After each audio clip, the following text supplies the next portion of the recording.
پہلے تو ایک سوال آیا ہے، اس کا جواب ایک فرد کے جواب کے ساتھ سب کی اس میں رہنمائی ہو جائے گی۔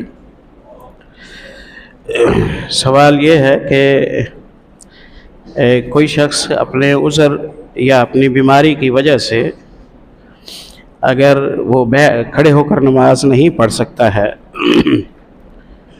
اور بیٹھ کر نماز پڑھ لیتا ہے، یا مثلا لیٹے لیٹے نماز بیمار کو بعض دفعہ پڑھنی پڑتی ہے، یا اشارے کے ساتھ وہ پڑھتا ہے،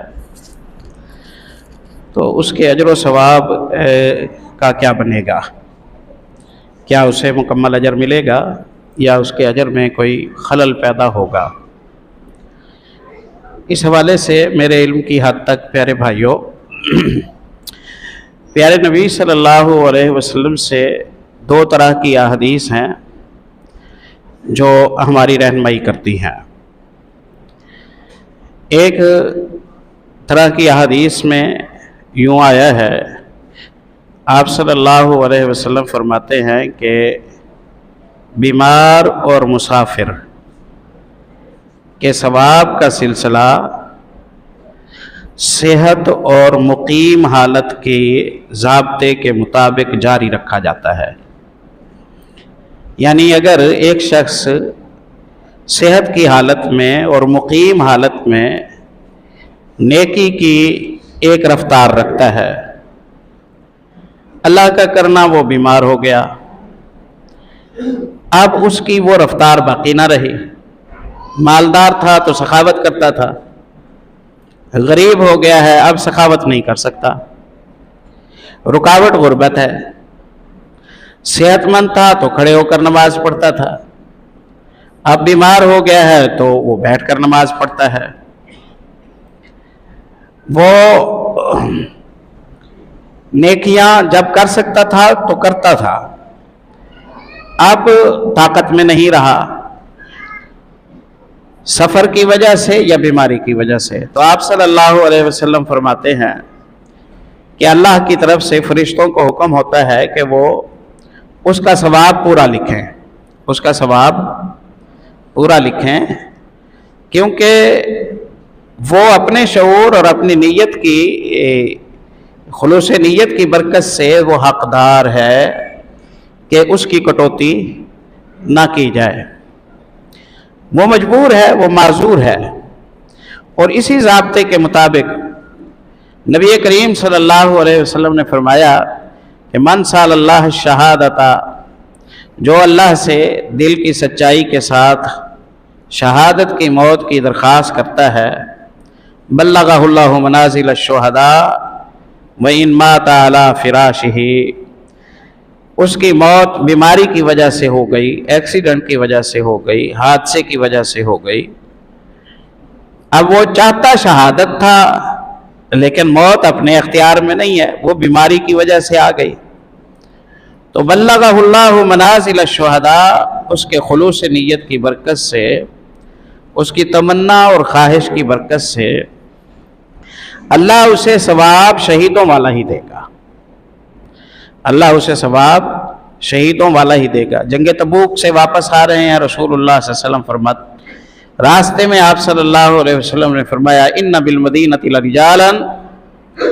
مدینے میں کچھ ایسے مرد بھی موجود ہیں جنہوں نے جنگ تبوک میں شرکت کے لیے کوئی سفر نہیں کیا، کوئی خرچہ نہیں کیا، جا نہیں سکے، جانا بھی چاہتے تھے، آئے بھی صحیح، لیکن کیونکہ سواریوں کا بندوبست نہیں تھا، سفر لمبا تھا، رسک تھا، بڑی طاقت کے ساتھ ٹکراؤ اور مقابلہ تھا، سواریوں کے بغیر مجاہد کا فائدہ نہیں تھا، تو آپ صلی اللہ علیہ وسلم نے ان سے کہا کہ بھئی سواری ہو تو چلو ہمارے ساتھ، سواری نہیں ہے تو پھر یہاں ٹھہرو، تم گناہگار نہیں ہوگے، ہم تمہیں خود اجازت دے کے جا رہے ہیں۔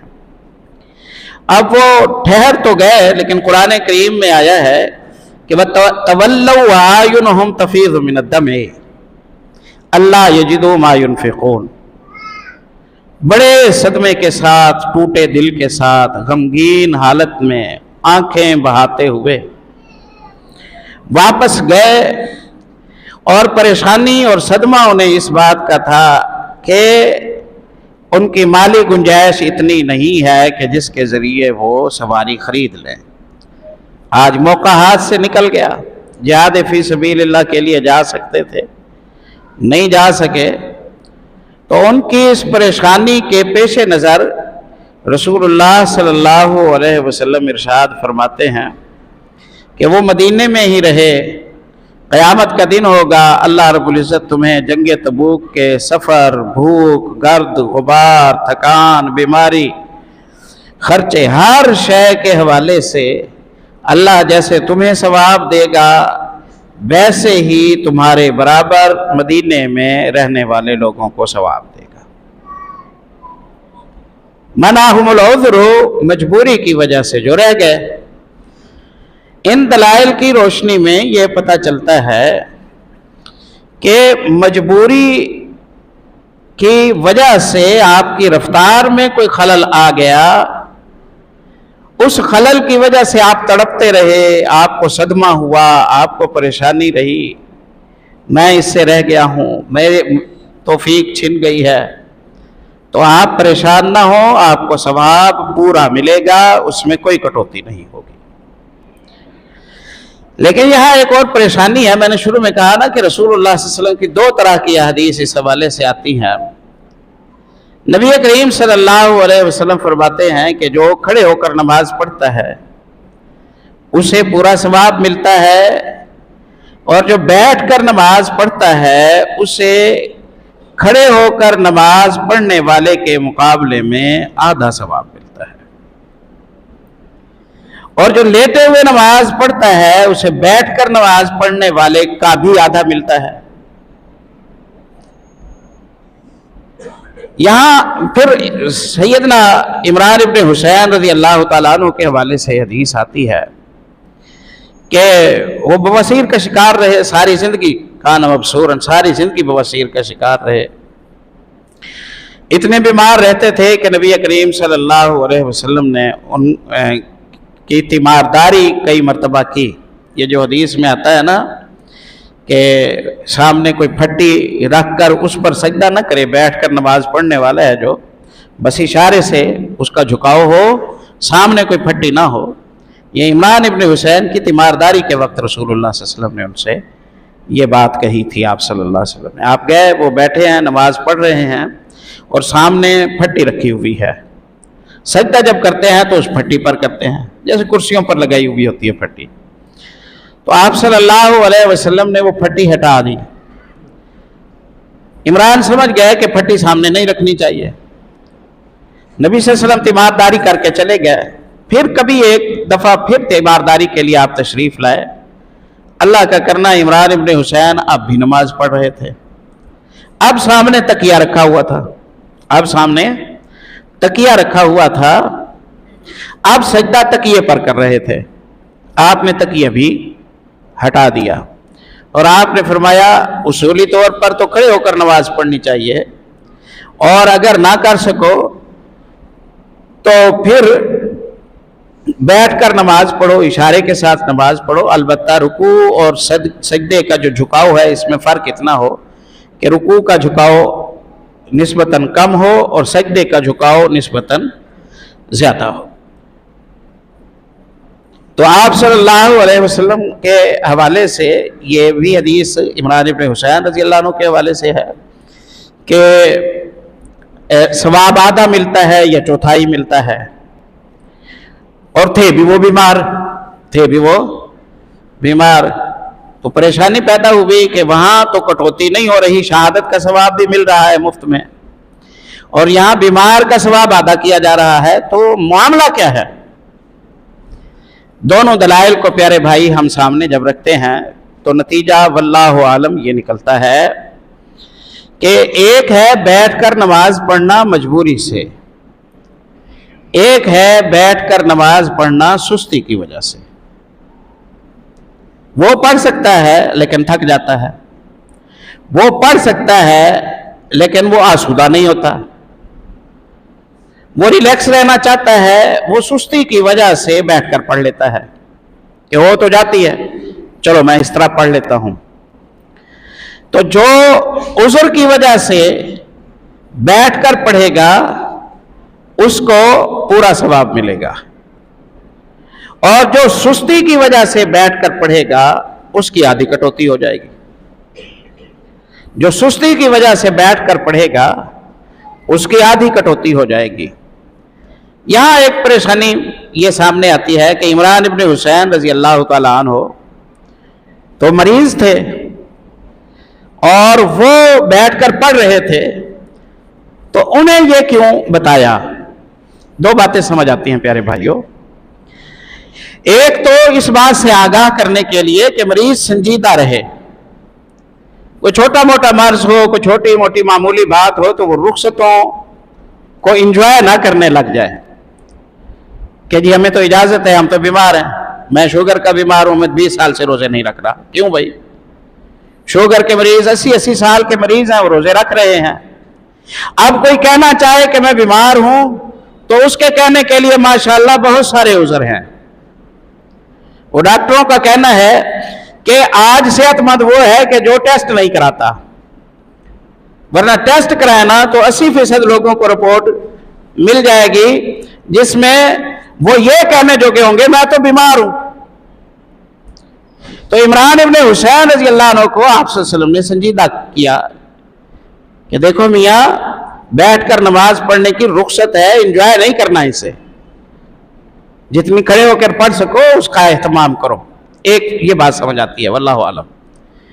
दूसरी बात यह है कि ये जो मर्ज है ना, जो मर्ज उन्हें था वो मर्ज खड़े होकर नमाज पढ़ने में रुकावट नहीं है आम तौर पर, इल्ला यह कि खुदा ना खास्ता बहुत ज्यादा तकलीफ हो, शिद्दत हो, कोई जख्म की वरम की कैफियत हो, कोई बहुत ज्यादा ब्लड खारिज हो गया हो इंसान का, ये तो और बात है।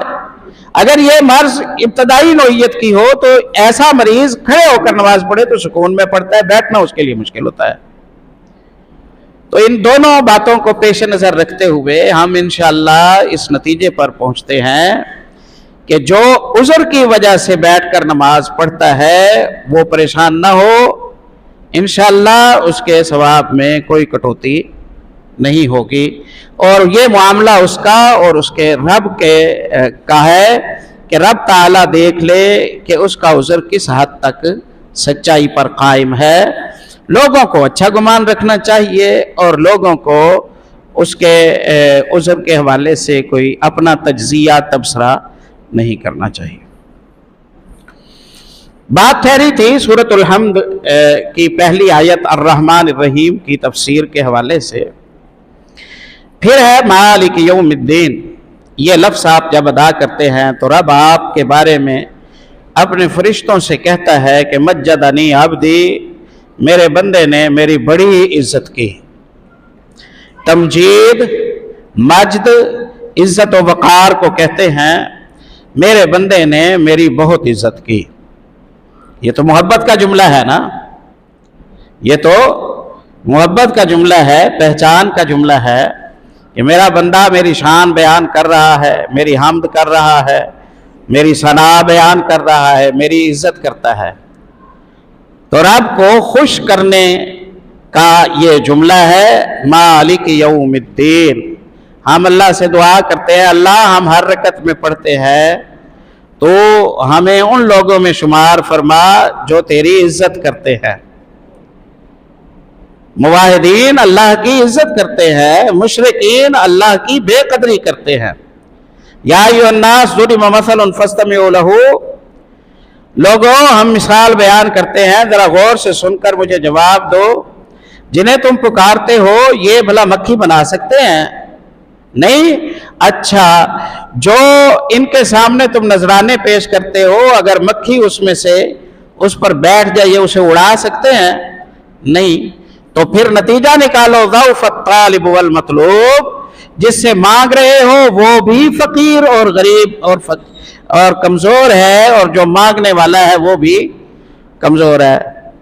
तो अल्लाह इनकी कमजोरी को बयान करके अपना दरवाजा खोल के बताता है कि आओ तुम्हारा मसला यहां हल होगा। दूसरे की कमजोरी इसीलिए बताई है ना ताकतवर ने कि रुख सही लो, सुभान अल्लाह, ये उसकी मोहब्बत का क्या अंदाज है। बंदा मुंह मोड़े खड़ा है, उसकी कमजोरी के मुतालिक उसे बताया और कहा उसकी जरूरत पूरी होगी, खुद अल्लाह बता रहा है। अब जो ऐसा हकमुल हाकिमीन और अरहमुर राहिमीन हो कि वो वहां से खींच कर अपने दरवाजे पर बंदे को लाए, वहां के घाटे बताकर अपने फायदे बताकर ले आए, फिर बंदा मांगे तो वो सुनेगा नहीं, ये कैसे हो सकता है? ये नहीं हो सकता। मा क़दरुल्लाह हक़्क़ क़द्रिही वल्लाहु जमीअन क़ब्ज़तुहु यौमल क़ियामा। ये मखलूक से दुआएं करने वालों ने अल्लाह की बेकदरी की है। ये मखलूक से दुआएं करने वालों ने अल्लाह की बेकदरी की है। मुशरिक ने रब की बेकदरी की और मालिक यौमिद्दीन कहने वाले ने रब की कदर की। मज्जदनी अब्दी, मेरे बंदे ने मेरी बड़ी इज्जत की है। अल्लाह हमने तेरी इज्जत की तेरे नबी के हुक्म पर, अब हमारे अगले मसले तू अपनी रहमत से आसान फरमा। अच्छा, मालिक यौमिद्दीन भी वही है, मुहासिब भी वही है, फैसला करने वाला भी वही है, फैसले को नाफिज करने वाला भी वही है, और बंदे को पेश भी उसी के सामने होना है और बताया भी खुद रहा है। कुर्बान जाए उसकी अजमतों पर, उसकी फरावानियों पर, उसकी रहमतों पर। वो दुआ हमें सिखाता है। हमने कहा ना, यही पढ़ के, हम तो नकल करने वाले हैं, अल्लाह हमें माफ फरमाए, कि तालीमुल मसला है सूरत अल-फातिहा में। उसने अपनी रहमत का तारुफ कराया, अल्हम्दुलिल्लाहि रब्बिल आलमीन अर्रहमानिर रहीम मालिक यौमिद्दीन। मखलूक की कमजोरी बताई, अपनी कुव्वतों के मुतालिक बताया और हमें कायल किया कि तेरा मसला यहां हल होगा। मालिक यौमिद्दीन, क़यामत के सारे मराहिल का मालिक अल्लाह है। जो खुद मालिक ना हो, मालिक से ताल्लुकात हो, वो तो करेगा सिफारिश, वो कहेगा भाग दौड़ करता हूं, मनाने की कोशिश करता हूं, तुम दुआ करो शायद बन जाए काम और शायद ना बने। और जो खुद मालिक हो उसने तो फैसला लेना है, जो खुद मालिक हो उसने तो फैसला ही करना है ना। तो हमें वो बता रहा है कि मैं इस आप का मालिक हूं, हमें क्यों बता रहा है? तेरी यही फंसी मेरे पास है, तुझे पुल सिराज से पार लगाना मेरा काम है, तुझे जन्नती बनाना मेरे हाथ में है। हमें क्यों बताया जा रहा है?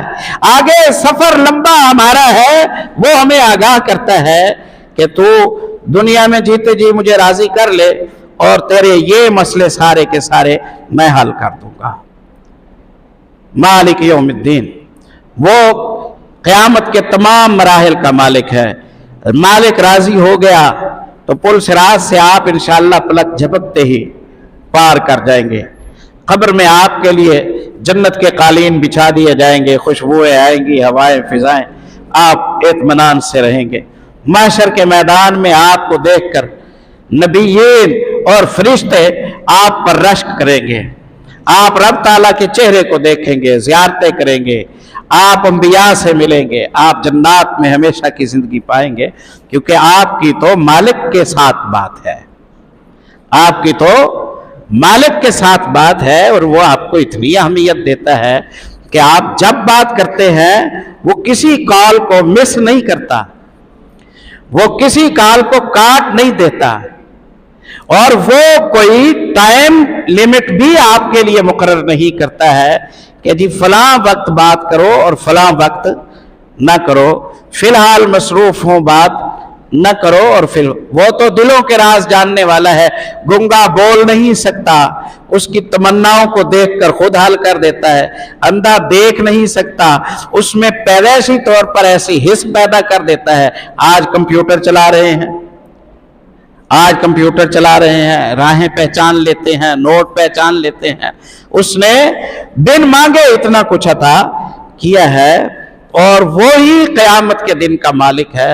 तो मौका तकाजा करता है कि मालिक को मना लो, मौका तकाजा करता है कि मालिक को राजी करके अपने रोज़े क़यामत के जो सफ़र हैं इनको महफूज कर लो, इनको महफूज कर लो। मालिक राजी हो गया तो इंशाअल्लाह किसी किस्म की कोई शर्मिंदगी और कोई परेशानी आपको रोज़े क़यामत नहीं होगी। और उसके राजी होने का क्या तरीक़ा है? उसके राजी होने का तरीक़ा ये है, इय्याका नअबुदु व इय्याका नस्तईन। उसको राजी करने के लिए अपने तखय्युल पर नहीं छोड़ा गया, अपनी सवाबदीद पर नहीं छोड़ा गया, अपनी मर्जी पर नहीं छोड़ा गया। उसको मनाना है जैसे मर्जी मनाओ मियाँ, कोई उल्टा लटक के मनाए, कोई सीधा लटक के मनाए, कोई 100 रखते पढ़ के मनाए, कोई 1000 रखते पढ़ के मनाए, कोई खास तरीका ज़िक्र ईजाद करे, कोई खास तरीका सदका ईजाद करे, कोई खुशियों और गमों के अपने अपने तरीके अपनाए। मालिक का कोई मेयार ही नहीं है, उसने मानने के लिए कोई ज़ाब्ता ही तय नहीं रखा। बंदे से कहा कि मैंने मानना है, तूने मनाना है, तू जान और मैं जानूं, फिक्र करने की जरूरत नहीं है, सीधा चल, उल्टा चल, खुद बना, अपनी मर्जी से मेरे बनाए हुए में जैसे मर्जी खेल पैदा कर, मैं मान जाऊंगा। ऐसे कहा होगा? रब के मुतालिक गलत अंदाजे लगाना रब की तौहीन है। कोई ज़ाब्ता नहीं रब को मनाने के लिए, कोई मेयार नहीं, ऐसा नहीं सोचना चाहिए। रब को मनाने के लिए मेयारी अमल नहीं होना चाहिए, गैर मेयारी अमल से रब मान जाता है। कोई मेयार मुतय्यन नहीं। मेयार मुतय्यन ना होता सिलेबस क्यों उतरता? मेयार मुतय्यन ना होता तो मुदर्रिस क्यों भेजता? मेयार मुतय्यन ना होता तो सिलेबस को महफूज क्यों किया जाता? रब मानता है बंदगी से, और बंदगी का ज़ाब्ता सिखाते हैं मोहम्मद रसूलुल्लाह सल्लल्लाहु अलैहि वसल्लम। इस पर इंशाअल्लाह बात हम कल करेंगे। अल्लाह ताला से दुआ है कि अल्लाह अमल की तौफीक नसीब फरमाए। सुभानक।